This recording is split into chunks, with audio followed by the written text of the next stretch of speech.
Well, hello there, this is Shane from Shane's Reviews, and I hope you are having a great day today. Today we're going to be talking about H.G. Wells, and specifically... I lost it. Specifically, The First Men in the Moon, which was narrated by Alexander Vlahos. I'm so horrible.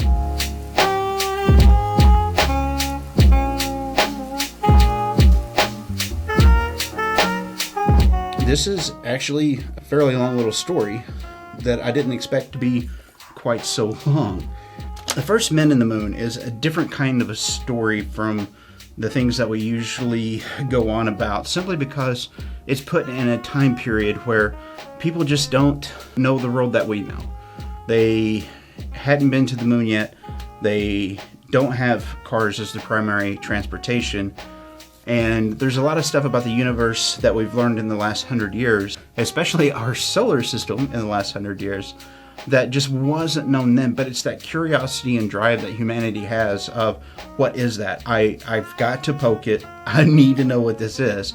And that's part of the reason why we continuously progress. It's also part of the reason why we always fight amongst ourselves. But here's hope.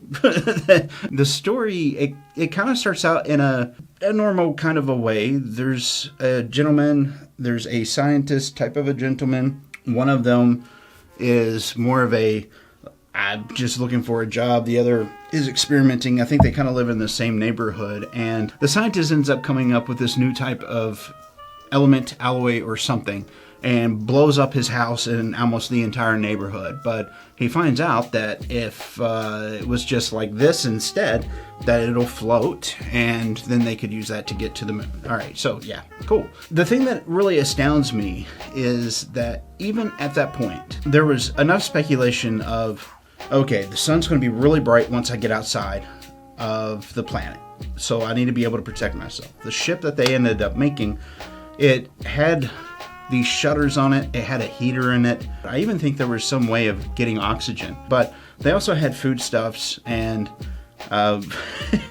so they embark on this trip. They float to the moon. They get there. And this is where it becomes very fantasy for us now. But then it was probably more along the lines of speculation. And what will we find once we actually do get there? There's, of course, enough memes about this, like we went to the moon, we found out it wasn't cheese, and we haven't gone back. Then there's some people that think that the Transformer movie is real and that there's robots on the moon. Some people think the moon isn't even real. But, beyond the, postulations and memes and people making fun of ourselves, just for the purpose of entertainment, whenever they arrive there, they find out something. There's apparently a 24-hour life cycle on the moon. So there's like this moss type material that grows. There's snow. There's mushroom type stuff that they can eat. And they find that while they're there, their gravity is wrong. So they're trying to adjust to being able to move around.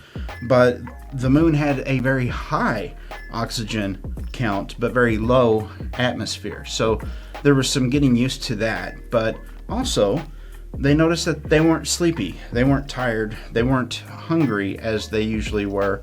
Almost as if time had slowed down for them, but not really. I think that's kind of the concept that he was going for, was that it wasn't necessarily a fever dream type of a situation, but more of a, think back whenever you were a kid. When was the last time that you went somewhere and you had the euphoria of something new that you haven't experienced before?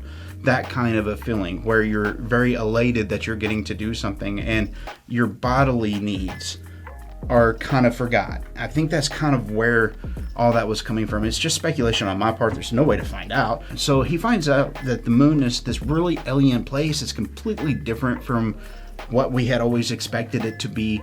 And then on top of all of that, they kind of get lost. So it becomes a story of persons versus nature. And then persons versus aliens. Yes, they meet aliens on the moon. Kind of ant-like creatures, but fungoid in nature. Because it seems like everything is doing this spore ritual of it lives, breeds, dies. in the course of 24 hours, but that's not really mentioned about the alien creatures underneath the surface. And it's kind of cool because this was almost like 3 stories in one. I didn't expect it.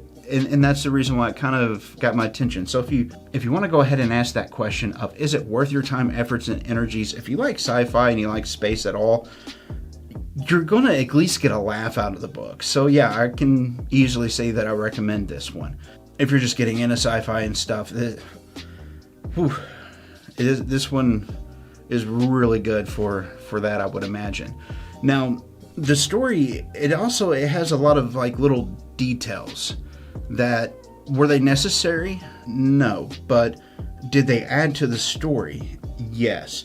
Sometimes a author will fascinate themselves or fixate on a particular idea or concept and just blindly ignore everything else.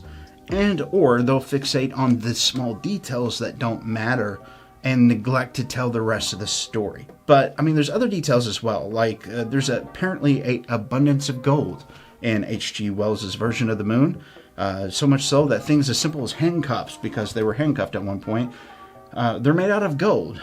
And there's also this whole thing underneath and inside of the moon, these huge caverns with machines that I can tell that H.G. Wells likes the concept of huge machines that are ambiguous in what their nature are.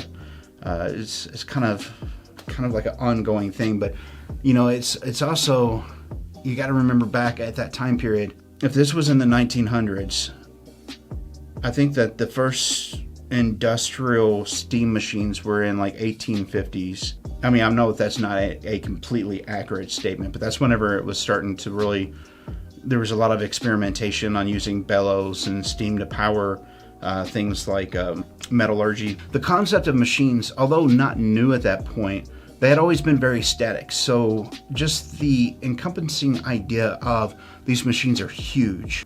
And what do they do? It was a very mysterious thing. It would be like using nanotechnology or something on the cutting edge of science to involve mystery and mystique upon. And it lends well because there's a lot of darkness. Their eyes are kind of slowly adjusting. And of course, because of the low gravity, these creatures aren't afraid of walking on ledges that have these huge cliffs. But, as we are much denser in the story world, and that would be kind of true, I would think. But then again, I don't know. I've never met an alien, and I'm not going to go down the fallacy of trying to imagine what an alien is as a human, because hard to do. I'm bipedal. That's the only thing that I know. It's even kind of hard to imagine having 4 legs or being something like a centaur. I mean, yeah, it would be cool, but how would that really change? How would that change you? It's just such a concept outside of. But anyway, that's a digression. Don't cut it out. But that was the thing that sparked the one protagonist that was really not enjoying their time there into punching, just trying to get away from this creature. That was when everything started to really change. So that was where I thought that the story was going to end, was, okay, so old boy and old scientist get up on ye old moon surface, and nighttime's falling. They don't know where the spherical little ship that they were on has gotten to. They got themselves lost, and so the scientist comes up with the idea of, you walk this direction, I walk this direction. If we find it, we put something out, and then we wait for the other person to come back. And of course, there was a crime that had been committed, although it wasn't said to be a crime, but let's be realistic. An alien shows up on our planet and punches through somebody. We're not going to be happy about that, just the same as those creatures probably weren't either. But oh boy, that was so concerned about getting back to the Earth, he does end up getting back to the Earth, and he brings back a bunch of gold with him, and I think he ends up losing it because the government or something took it from him, so he had to go back to work and live a mundane life. But the scientist that was left behind started sending radio signals back to Earth, explaining what he was seeing, and gave a completely different viewpoint of the non-scientist in his recordings than the non-scientist gave to the scientist.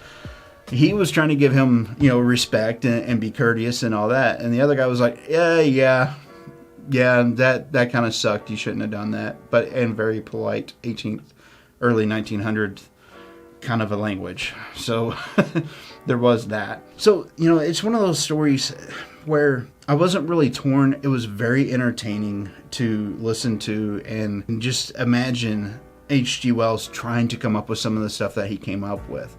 So, yeah, I liked it quite a bit. This is the most interesting comment that we found this week. Thank you very, very much for that. And if you have made it this far, thank you so very much. We all appreciate that you are our hero. Now, I'm not sure which one of the videos from over here that's coming in that you will end up picking. Ultimately, it is your choice if you pick one of those. And if you do, I will see you in the next video.